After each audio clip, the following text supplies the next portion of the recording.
In this video, how to clear cache in Walmart app to fix errors easy tutorial.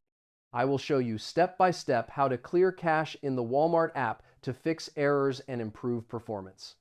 First, open your phone settings. Inside settings, find the option called apps or applications. Now locate the Walmart app in the list of installed apps. Tap the Walmart app to open the app information page. Next, look for the option called Storage.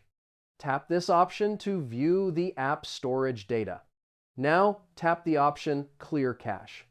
This will remove temporary files that may cause errors in the app. This process will not delete your account or login information. After clearing the cache, completely close the Walmart app. Open the app again to check if the problem is fixed. If necessary, log into your account again. Clearing cache helps improve the app performance. It can also fix loading errors or app crashes.